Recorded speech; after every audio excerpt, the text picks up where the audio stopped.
ang mga bawat magsasaka ay alam nila na hindi ka pwedeng magtanim ng damo at aasahan mo na palay yung aanihin mo.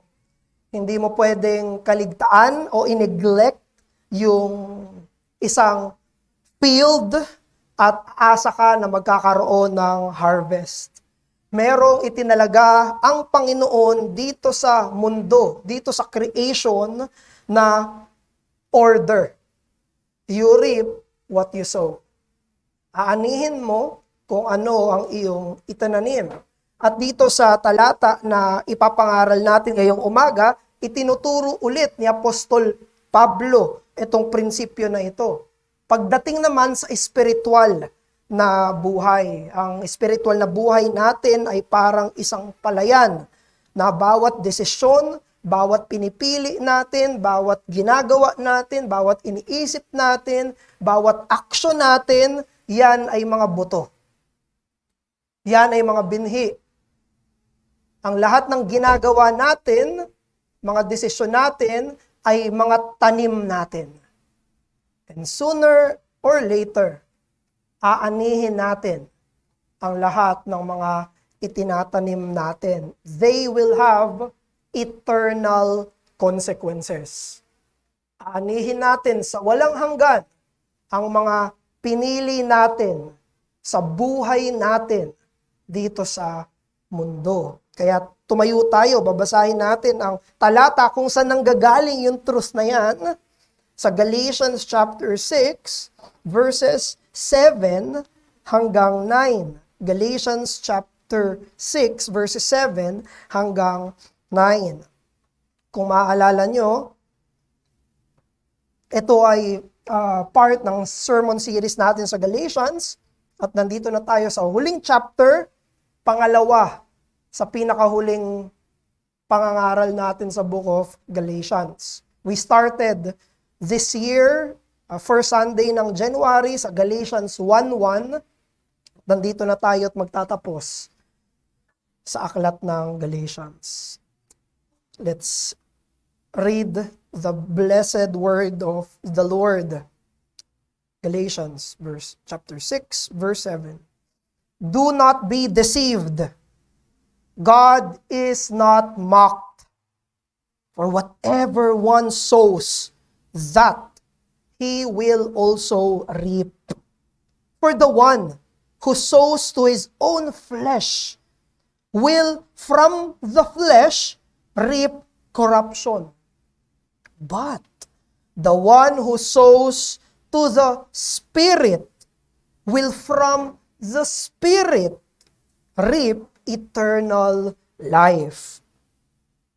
And let us not grow weary of doing good, for in due season we will reap if we do not give up.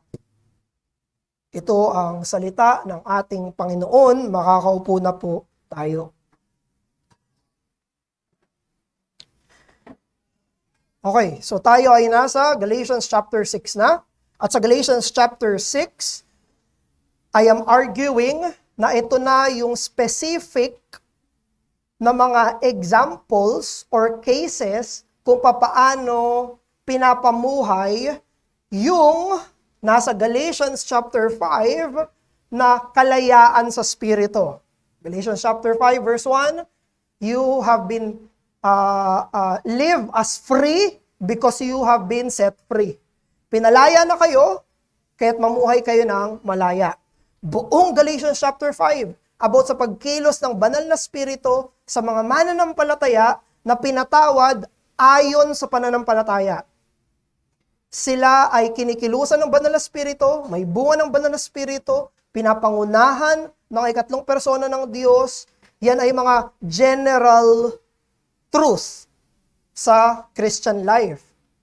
And I'm arguing na sa Galatians chapter 6, sinasagot nito yung tanong na, anong itsura nun? Anong itsura ng buhay na pinapangunahan ng Holy Spirit? Ano yung buhay na malaya sa Espiritu?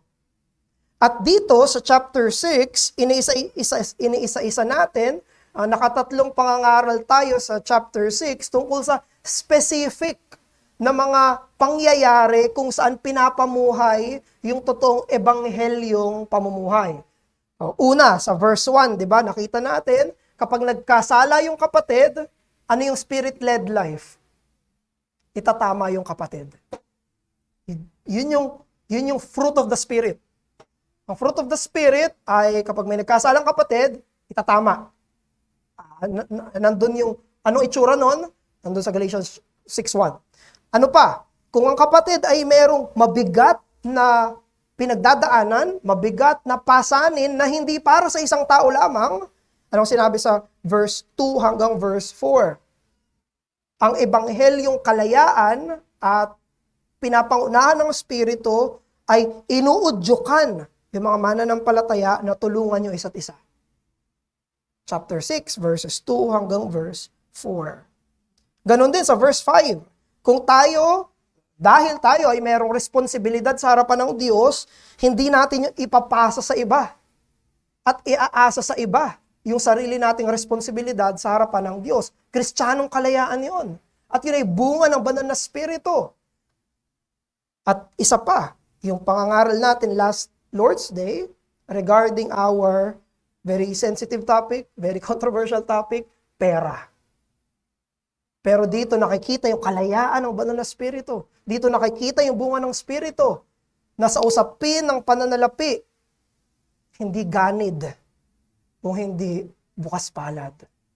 Hindi sakim kung hindi pagiging mapagbigay. Meron tayong mga makikita nun, verse 6 at verse 10. Maalala natin na yung problema sa church ng Galatians ay nalilin na sila ay nandun na nadadala sila sa paniniwala na yung kaligtasan ay sa gawa at sa mga ritual sa lumang tipan. At yang uri ng ebanghelyong yan ay tinawag ni Apostol Pablo na another gospel. Galatians chapter 1 verses 8 hanggang 10. Sabi niya, false gospel yan, hindi totoong ebanghelyo yan, hindi nakakapagligtas yan. At yung ganong klase ng ebanghelyo, yung ebanghelyong ayon sa gawa, sa totoo lang, yun ang maglilid sa isang buhay na walang personal na kabanalan. Yun ang klase ng ebanghelyo na maglilid sa isang buhay na walang good works. Napaka-ironic, no? Pero yun yung sinasabi ni Paul sa book ng Galatians. Gusto kong alalahanin nyo yung Galatians 5:19 to 21. Chapter 5. Merong fruit of the Spirit, tapos merong works of the flesh. No? Doon sa works of the flesh, nilista doon yung works of the flesh sa 5:19 to 21, at naiintindihan natin doon na kahit anong klaseng legalismo ng isang tao, sisingaw yung kanyang baho. Kahit anong legalismo, sisingaw yung kanyang baho. Isang puso na walang biyaya. Puso na hindi na bago panloob, kung hindi tinatakpan ng panlabas na gawa. At ganun ulit yung sinasabi dito sa chapter 6, verses 7 hanggang 8. It's the other side of the same coin. Na yung legalistic gospel ay hindi mag-uudyok sa mabubuting gawa. Bakit? Kasi hindi sila pinalaya ng ebanghelyo. Sila pinalaya ng ebanghelyo. Sila lang na pinalaya ng ebanghelyo ang kikilos at gagawa ng totoong makakapagbigay puri sa Diyos. Hindi good works yon kung legalistic ang gospel mo. Walang good works ang legalistic gospel. Pero ang ebanghelyo na tinatanggap lamang ang makasalanan sa pamamagitan ng pananampalataya lamang, yan ang magdudulot ng totoong mabuting gawa. Kasi kung sino yung pinatawad ng Diyos, ay niregaluhan din ng Diyos ng banal na Espiritu. If you're justified by faith, you're also gifted with the Holy Spirit.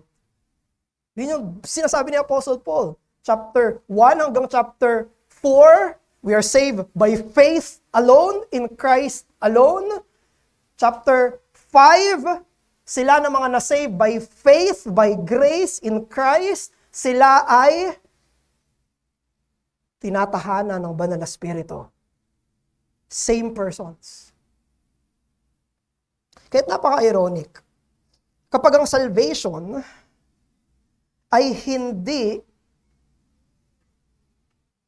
tinanggap dahil sa mabubuting gawa, yun pa yung magre-resulta sa mabubuting gawa.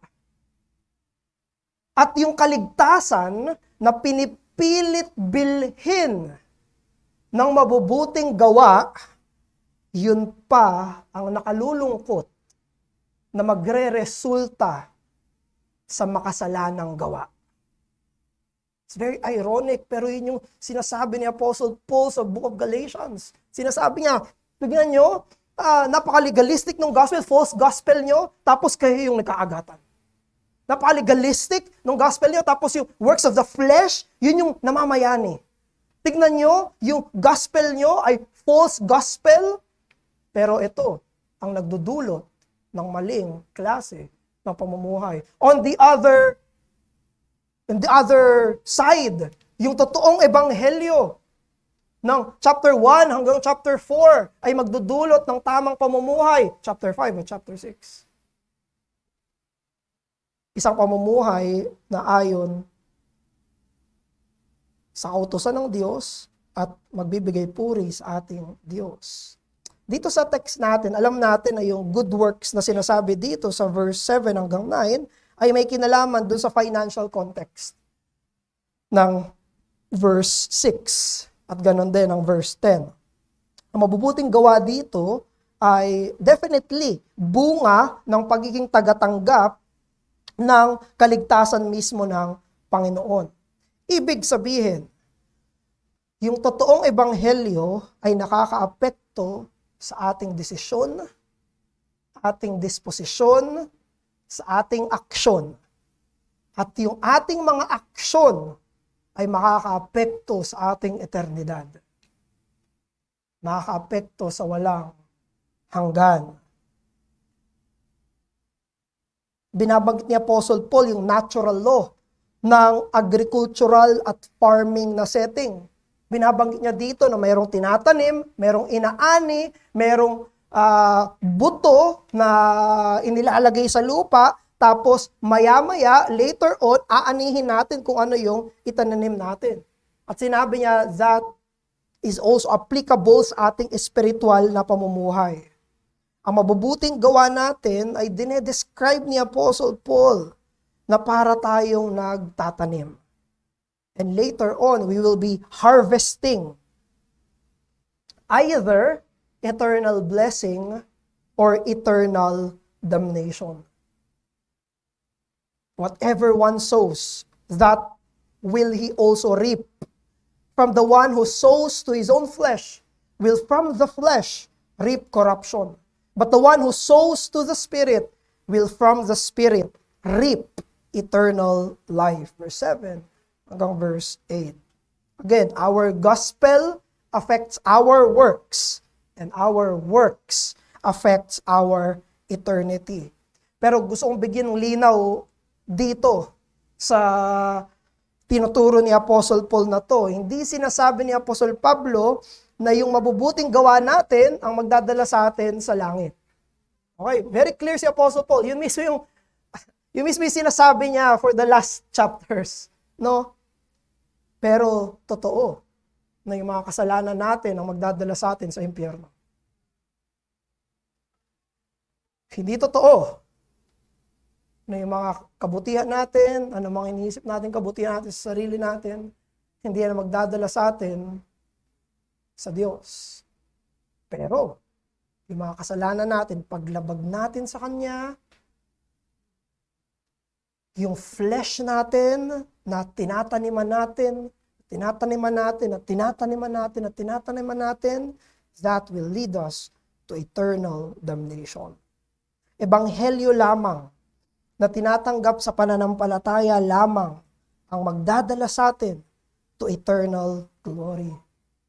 May isa akong napakinggan na sermon, actually nabasa, na napakinggan nyo na sa akin dati to, pero it fits perfectly dun sa balanse na gusto nating makita dito sa talatang to.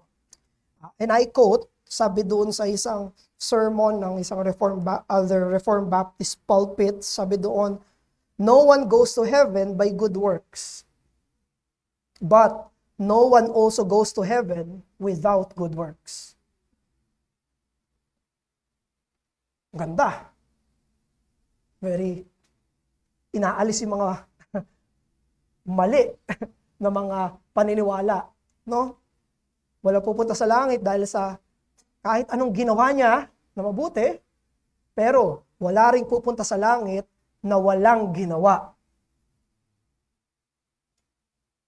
na bunga ng kanyang pagiging isang mananampalataya. No one goes to heaven because of good works, but no one goes to heaven without good works. At yan yung mensahe natin ngayong umagang to. Our actions today affect our eternity. Yung mga ginagawa natin ngayon, nakaka-apekto yan sa kahihinatnan ng ating eternidad. At dito sa talata natin, merong pinagbabawal na dalawa si Apostle Paul. Merong dalawang do not. Yung isa nasa verse 7 na do not, tapos nasa verse 9, yung isa na do not. May dalawa siyang pinagbabawal. Pero, yung dalawang pinagbabawal niya ay magkaiba. Yung una, pinagbabawalan niya as a warning. Babala. Do not be deceived. Yung pangalawang do not na pinagbabawal niya ay encouragement. Sabi niya, do not grow weary. Ito ay pagpapalakas ng loob. Yung isa babala, isa pagpapalakas ng loob. Yung isa ay, huwag kang magpadaya, huwag kang magpaloko. Tapos yung isa, huwag kang mapagod. So, tignan natin yung dalawang babala ni Pablo. No? Number 1, do not be deceived. This is a warning. Ano ba ang deception? Ano ba yung nasa verse 7 na deception? Of course, alam natin na yung deception ay pagbaluktot ng katotohanan na nagdadala sa isang tao palayo sa kalooban ng Diyos, palayo sa karakter ng Diyos, palayo sa gusto ng Diyos. Yan ay panloloko. Deception. Niloloko, naloloko, nagpapaloko. Kasinungalingan. Kasinungalingan na naglalayo. Katotohanan, binabaluktot. Palayo sa Panginoon. Ang gumagawa ng panloloko ay either si Satan, of course, the father of lies, ama ng lahat ng kalokohan, ama ng lahat ng panloloko, ama ng lahat ng kasinungalingan, si Satanas. Mga false teachers, mga nagtuturo ng baluktot na ebanghelyo, katulad ng Judaizers dito sa text natin. At ganun din ang mundo at ang makasalanan nating mga puso. No? Sa ating makasalanang puso, yung mundo na hindi nananalig sa totoong katotohanan ni Kristo, yan ay mga agents ng deception, mga nangloloko na tinatago, binabaluktot, minimisrepresent kung ano ang totoo. At kapag na-misrepresent kung ano yung totoo, ang papaniwalaan ay kasinungalingan. Sabi ni Apostle Paul, huwag kayong magpaloko. Do not be deceived. Ano ba yung babala ni Paul? Ano ba yung wina-warning niya? Nagwa-warn siya dito ng do not be deceived sa mga Galatians na iniisip nila na pwede silang mamuhay sa kasalanan tapos i-expect nila sila'y tatanggapin ng Diyos. Sabi ni Paul, huwag ka magpaloko. Yan ay pangbabasto sa Diyos.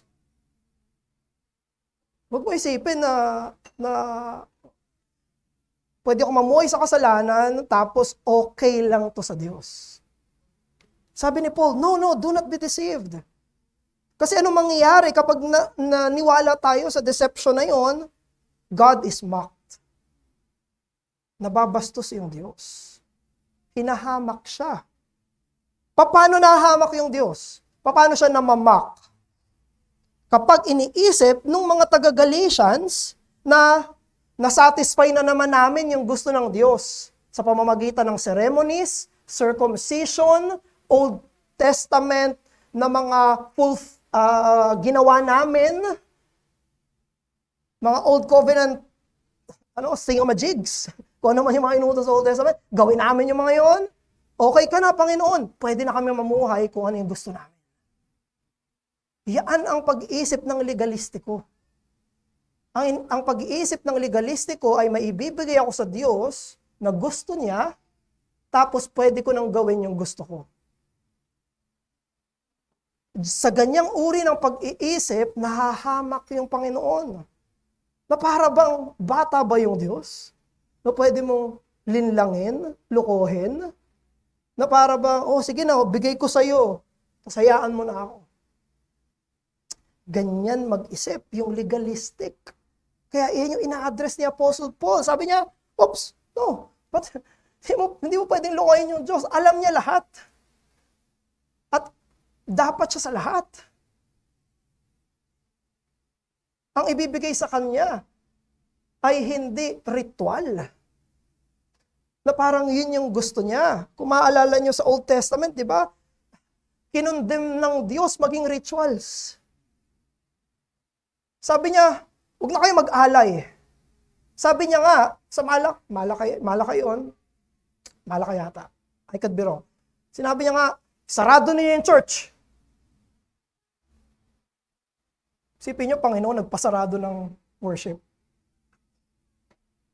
Kasi ganun yung disposition ng mga Old Covenant, ng mga tao ng Diyos. Iniisip nila, ibigay lang namin sa Diyos yung ritualistic na gusto niya, tapos, idolatry na. Gagawin na namin kung ano yung gusto namin. At sa ganung uri ng pag-iisip, sabi ni Apostle Paul, God is mocked. Iniisip natin as if our sinful lives are nothing to Him. Kung ibibigay lang natin yung ritual na gusto niya. Ang sabi ni Paul, no, do not deceive, huwag kang paloko. Yan ay isipan ng naloloko, ng deceive. Huwag kang paloko. Sabi niya sa mga taga-Galatians. Isipin mo na lang, merong isang kriminal, pumatay siya ng tao, tapos nung pumatay siya ng tao, humarap siya sa hukom. Tapos nung humarap siya sa hukom, nag-bribe siya, naglagay siya. Naglagay siya doon sa judge. Lumaya siya. Lumaya yung mamamatay tao. At nung lumaya yung mamamatay tao, papatay siya ulit. Makukulong siya, magbabayad siya ng lagay, gagawin niya ulit. Iyan ay panghahamak sa mga nabiktima niya. Hinahamak yung buhay at hinahamak din ang hustisya. Alam natin na mali yun. Hindi tama yun. No? Pero kapag ang isang tao ay tinuturing na yun niya yung Panginoon na para bang malalagyan mo ang Diyos. Na pwedeng i-bribe mo yung Panginoon. Maglalagay ka sa Diyos sa pamamagitan ng kung anumang mga spiritual na disiplina. A-attend ako ng church, pero mamumuhay ako ng gusto ko. Tutulong ako sa ibang kapwa ko. Panginoon, gusto mo yan, di ba? Bigay ko sa iyo yan. Pero mamumuhay ako ng gusto ko. Magiging masigasig ako sa religion. Pero mamumuhay ako ng gusto ko. At ipinamuhay niya yung buhay niya sa kasalanan according to whatever he wants. That is mockery to God. Yan ay panghahamak sa Diyos. At babala ni Pablo, God is not mocked. Yan ay panlilin lang. Tigilan nyo yan. Huwag kayo magpaloko. Mali, mali, mali. To be under deception is to believe that God will not punish man for his mockery of God. Pero itong ganitong klase ng mockery, either religious or irreligious. No? Pwede nating isipin, may mga religious na nagmamak sa Diyos, pero may mga hindi religious na magmamak din sa Panginoon. Of course, yung case in point na religious na nagmamak sa Diyos ay mga taga-Galatians. No? Pero meron din sa panahon natin na hindi religious pero minamak ang Panginoon. Now, sa mga religious, Matthew chapter 7, verses 21 hanggang 23. Ito yung sabi ni Jesus tungkol sa last day. Sa araw na ng judgment day, ito yung sabi ni Jesus. Sabi niya, Matthew 7, verse 21. Not everyone who says to me, Lord, Lord, will enter the kingdom of heaven, but the one who does the will of my Father who is in heaven. Sa araw na yon, hindi lahat ng tumatawag sa akin kay Jesus na Panginoon, Panginoon, ay papasok sa kaharian ng langit. Warning niya. Now, pansinin nyo sa susunod na verse. Ano yung gagawin ng mga sinabi ni Jesus? Alam niyo yung gagawin nila? Magbabribe sila sa Diyos. Susubukan nilang maglagay kay Jesus. Verse 22. Sabi doon, on that day, many will say to me, kay Jesus, Lord, Lord, did we not prophesy in your name? And cast out demons in your name? And do many mighty works in your name? Verse 22, anong ginagawa nila? Nilalagyan nila si Jesus. By works. Legalistic gospel. Sabi nila, Panginoon, di ba, ang dami kong ginawa para sa iyo? Hindi mo ba pwede palagpasin yung mga kasalanan ko? Sinusubukan nilang lagyan si Jesus. Hindi boykotong si Jesus. Hindi siya katulad ng mga nangungutong na pwede mong lagyan, papalagpasin ka. Sige, bigyan mo akong konti, pwede ka nang lumabag sa batas. Hindi ganon si Jesus. Pansinin nyo, ano yung nangyari after that? Sabi ni Jesus, marami yung tatawag sa kanya, pero hindi papasok sa kaharian ng langit. Tapos sinubukan nilang lagyan si Jesus. Tapos anong sabi ni Jesus? Verse 23. Sabi ni Jesus, and I will declare to them, I never knew you. Di ko kayo kilala. You workers of lawlessness. Sa kanilang legalistikong panlabas, merong nagmamahal sa kasalanan sa panloob. Workers of lawlessness. Beneath their religious and moral appearances, there is a life that lives against God. Pero hindi lang yan sa mga religious. Meron din ng mga hindi religious sa panahon natin. No? At applicable dyan yung 1 Corinthians 15 verse 32. Meron mga hindi religious at iniisip nila, hindi, wala na namang afterlife. Wala na namang buhay pagkatapos ng buhay na to. Pag namatay ka, tapos na. Ganyan mag-isip ang mga sekular ngayon. Ganyan mag-isip yung mga kapwa natin na mga hindi relihiyoso sa panahon ngayon. At yan yung babala ni Apostle Paul sa 1 Corinthians 15 verse 32. Sabi niya, itong mga taong to na hindi naniniwala sa resurrection, mga taong ito na hindi naniniwala na yung mga choices nila ngayon ay may effect sa eternity, ito ang kanilang favorite quote. Ito ang kanilang motto. Let us eat, drink, for tomorrow we die. Magpakasaya na tayo ngayon. Kasi pag namatay na tayo, tapos na. Ang iniisip nila, walang consequences yung ginagawa ko ngayon sa mangyayari sa akin sa walang hanggan. Ayan ang favorite quote ng mga irreligious, pero nang mamak sa harapan ng Panginoon. Kapag ang isang tao hindi na naniniwala sa eternidad, mamumuhay na sila sa kanilang kasalanan, hindi na sila mamumuhay sa ilalim ng Diyos, mamumuhay na sila sa kung anuman ang kanilang gustuhin.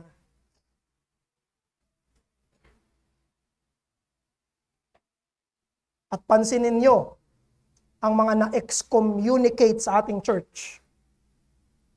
Nung kinausap namin sila ni Pastor Erdy, isa ang kanilang pagkakapareho. Kanilang pagkakapareho. Hindi na sila naniniwala sa langit at impyerno.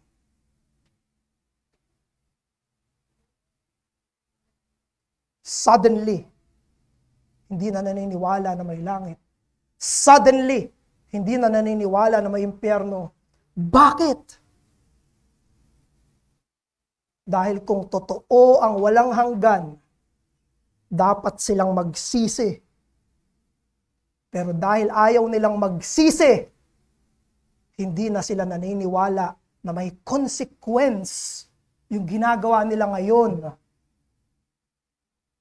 sa unang segundo ng walang hanggan. Their belief affects their actions, and their actions affects their eternity. Mga kapatid, huwag tayong magpaloko. Huwag tayong magpaloko sa paniniwala na pwede nating hamakin ang soberano, banal, at mabuting Diyos. Hindi pwede. Magising ka mula sa kasinungalingan na pwedeng hamakin ng Diyos sa kahit anong hindi pinagsisisihang uri ng pamumuhay na meron tayo. Maging yung pinakamaliit nating kasalanan, tinatawag tayo na pagsisihan, hindi ba? Even our smallest sins, God calls us to repent of them. Bakit? Kasi maging ang pinakamaliit nating tinuturing na kasalanan ay pangbabastos sa ating banal, mabuti, at mapagmahal na Diyos. Sino ditong hindi naiinis sa mga kamote riders? Sino dito? Okay lang yan, kamote riders, okay lang yan.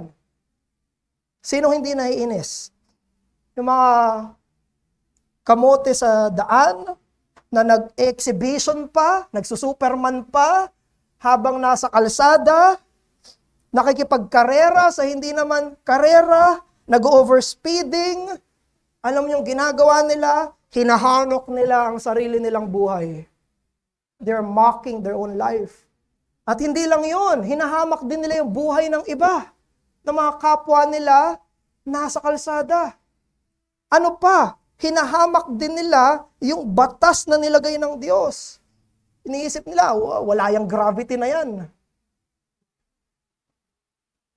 Pero gaano karami ang namatay dahil sa recklessness at pagiging kamote sa daan. And brethren, I would submit to you na ang pamumuhay na nanghahamak sa Diyos ay mas malala pa sa pagiging kamote rider. Naiinis na kayo doon? Paano kung Diyos na ang hinahamak? Paano kung hindi lang buhay ang hinahamak, kundi walang hanggang buhay? Paano kung yung walang hanggan na ang hinahamak? Kapag ang hinahamak na ay hustisya ng Diyos at ebanghelyo ng Diyos, yan ay may walang hanggang kahihinatnan. Alam nyo ba na ang lahat ng nasa impyerno ngayon, lahat sila ay mga basto sa Diyos. Walang nasa impyerno na hindi nang bastos sa Diyos. Kaya sila nasa impyerno ngayon dahil binastos nila ang Diyos sa buong buhay nila. Hinamak nila yung Diyos. Wala silang pakialam sa Diyos. Hindi sila nakinig sa Diyos. Meron sa kanila na inalok na ng ebanghelyo ng maraming beses.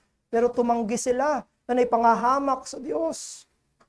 At sila'y nasa impyerno at yun ay patas dahil sila ay mga bumastos sa pinaka mabuti sa lahat ng pinakamabuti. Let us evaluate ourselves. Papaano ko hinahamak ang Diyos?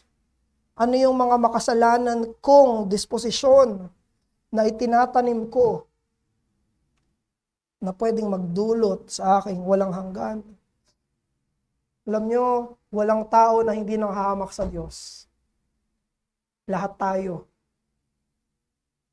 Ang nakatayo sa pulpitong ito, ang lahat ng mangangaral, ang lahat ng miyembro, ang lahat ng tao sa gusali na to, mga tao sa labas ng gusali na to, mga pamilya natin, nandito sa Antipolo, nandito sa Pilipinas, nandito sa Asia, nandito sa buong mundo, walang ni isang tao ang hindi humamak sa Diyos.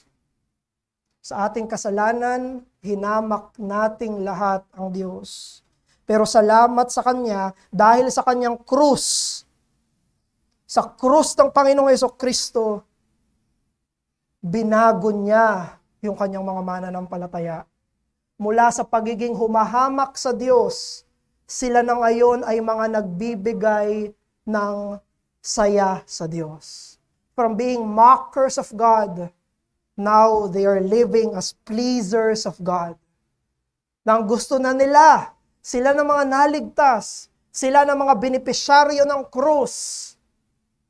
Ang sa kanilang bagong puso, ang gusto nila ay hindi na hamakin yung Diyos. Ang gusto nila ay i-please yung kanilang Diyos. This is salvation. That Christ came and He died and He has risen to set us free from living a life of lies into living an undeceived life. Ito ang kaligtasan. Binigyan na tayo ng Espiritu ng Diyos para ang gustuhin na natin ay ang gusto ng Diyos at kaayawan natin ay ang kung ayaw, ano yung ayaw ng Diyos. Mabuting balita, hindi ba? Nabaguhin tayo mula sa pagiging humahamak sa Diyos papunta sa isang buhay na gusto, walang ibang gusto kung hindi i-please siya. Number 2, do not be tired. Ito encouragement. Sabi ni Paul, do not be deceived, verse 7. Now, sabi niya sa verse 9, do not grow weary. Kung yung una ay para sa mga nagsosow sa flesh, etong pangalawa ay para sa mga nagsosow sa spirit. Sinabi sa verse 8, may dalawa eh. May nagtatanim sa laman, may nagtatanim sa espiritu. Yung nagtatanim sa espiritu, napapagod. Yung mga namumuhay sa mabuting gawa dahil sa mabuting ebanghelyo, napapagod sila. Kaya sabi ni Apostle Paul, huwag kayo mapagod. Dahil nakikita ng Diyos ang ginagawa nyo, bibigyan ng Diyos ng reward, gantimpala, yung mga ginagawa nyo. Yung promise reward na yon, yun yung magbibigay ng lakas, sariwang lakas sa mga napapagod sa kanilang katapatan sa Panginoon. Dahil kapag tayo ay napapagod sa pagserbisyo, paglilingkod sa Panginoon, yan ay palaging nanggagaling, madalas, sa feeling na unrewarded. Na iniisip natin ang unrewarding naman nung pagsisilbi sa Diyos. Parang walang reward. At kabaliktaran, sinabi ni Apostle Paul, no. Huwag mong isipin yan. Dahil nakikita ng Diyos, do not give up, you will reap what you will sow. Kung ikaw ay hindi mag-give up, huwag nating isipin na yung Diyos ay isang parang tyrant na employer. Yun yung iniisip ng maraming Pilipino ngayon na hindi pantay yung trabaho sa benepisyo. Hindi pantay yung trabaho sa kita. Hindi ba? Yun yung napapansin natin sa kalalagayan natin ngayon. Ang dami kong ginagawa, tapos ito lang yung sahod. Huwag niyong isipin na ganyan ang Diyos. Huwag mong isipin na ganyan yung Panginoon. Huwag nating isipin na para siyang isang tyrant. Kung hindi ang ating Diyos ay isang mapagbiyayang Ama. Hindi magkapantay yung ginagawa natin para sa Kanya, sa kayong benepisyong tatanggapin natin. At hindi yun pantay dahil kulang, kung hindi pantay dahil sobra. Higit sa kahit anong pwede nating ibigay. Isipin mo, wala kang ginawa, tapos tatanggapin ka niya. Number one. Hindi dahil sa works mo, kundi sa works ni Christ, tapos tatanggapin ka niya. Unang pagpapala. Pangalawang pagpapala, kahit ano yung paglilingkod natin sa Panginoon, yung good works, God's rewards are infinitely greater. Hindi 100 times. Infinite times yung ibibigay niya sa kanyang mga alagad, mga disipulo. Hindi talaga pantay. Isipin mo, magtrabaho ka ng 1 hour, sahod mo 1,000,000. 1,000,000 per hour. Hindi ganyan yung reward ng Diyos. Alam niyo kung ano? Higit pa. Greater. We will be with Him in eternity. Eternal glory. Resurrected bodies. Adopted as sons. Forgiven of all our sins. Anong irereklamo natin doon? Ano pa yung sasabihin natin na hindi rewarding yon? Ano pa yung pwede nating sabihin na hindi sapat lahat ng yon? Ito pa, lahat ng pagsiservisyo natin sa Panginoon at good works natin, lahat ng gagamitin natin para magawa yon, provided niya. Yung lakas para magawa mo yon, galing sa Kanya. Yung motive para magawa mo yon, galing sa Kanya. Lahat provided niya. Yung provision sa mga ilang trabaho, laptop lang eh. No. Pero sa Diyos, lahat ng gagawin mo para sa Kanya, galing sa Kanya. Hindi siya tyrant. Siya ay napakamapagbigay. Therefore, especially in times of weariness, maging hopeful ka na nakikita ng Diyos yung ginagawa mo. At umasa ka na siya magbibigay ng pabuya sa lahat ng ginagawa mo para kay Hesukristo. Kapag humarap ka sa pagkapagod, matutokso ka na tumigil sa paggawa para sa Diyos. At ang magbibigay sa iyo ng lakas ay isang salita, pag-asa.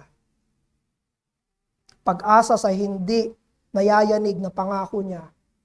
At yan ang gusto ni Pablo sa Galatian Church. Gusto ni Paul sa Galatian Church na maging isang iglesia sila na punong-puno ng pag-asa, hindi napapagod sa kanilang pagsiservisyo. And that's what we want for ARBC. Gusto natin, mga kapatid, tayo, bawat isa sa mga miyembro ay kakitaan ng pag-asa. Na bawat isa sa atin ay very hopeful na i-reward tayo ng Diyos. Na bawat isa sa atin na hindi hopeless, na parang unrewarding yung pinapagawa niya sa atin. Na bawat isa sa atin ay masaya at may kagalakan, punong-puno ng pag-asa, punong-puno ng pagkaasam, na totoong siya ay mapagbiyaya at bukas palad. Kung ano yung gusto ni Paul sa Galatian Church, ito rin yung gusto ng Diyos sa church natin dito. Na hindi tayo downtrodden, hindi tayo hopeless, dahil yan ang hihigit sa atin at magdudulot sa atin ng pagkapagod at pagtigil sa pagsiservisyo sa Kanya. Alalahanin mo na ang istorya ni Kristo ay hindi natapos sa krus. Ito'y nagtuloy sa resurreksyon at umakyat siya sa Ama at siya ay babalik at pagbalik niya, bit-bit niya ang kanyang mga gantimpala. Therefore, as we conclude, huwag kang magpapaloko. Hindi pwedeng hamakin ng Diyos. At huwag ka ring mapapagod dahil hindi nakakalimot ang Diyos. Ang bawat binhi na itatanim mo, bawat aksyon na ginagawa mo, bawat salita na sinasabi mo, bawat motibo na nanggagaling sa iyo, ay magdudulot ng bunga sa walang hanggan. Kaya't ang itanim mo ay pananampalataya, hindi pagmamataas. Ang itanim mo ay kabanalan, hindi kompromiso. Ang itanim mo ay yung udyok ng Espiritu. Huwag mong itanim yung udyok ng laman. Sabi ni C.T. Studd sa kanyang tula, "And when at last I'll hear the call, I know I'll say 'twas worth it all. Only one life will soon be past. Only what's done for Christ will last." Iisang buhay lang. Iisang buhay lang. At kung anong binibigay natin at ginagawa natin kay Kristo, yun lang ang mananatili. Nilangin tayo, aming Diyos Ama, maraming salamat po sa inyong salita, sa inyong talata na nagbibigay sa amin ng pagpapanariwa sa totoong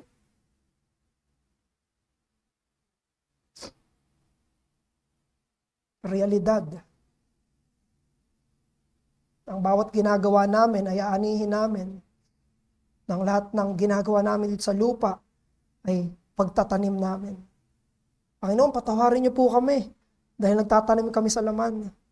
Panginoon, patawarin niyo po kami dahil nagpapaloko kami. Panginoon, patawarin niyo po kami. Linisin niyo po kami. At maraming salamat dahil ikaw yung nag-i-encourage sa amin na magpatuloy sa paglilingkod sa iyo at paghihikayat sa amin para gawin ang kabutihan na nagbibigay puri sa iyo. Salamat, Panginoon. Sa iyo lamang nanggagaling ang parehong babala at paghihikayat. Tulungan mo kami na tignan si Kristo. Siyang katotohanan, hindi kasinungalingan. Na siyang hindi napagod na aming dapat tularan. Sa pangalan ng Panginoong Jesus. Amen.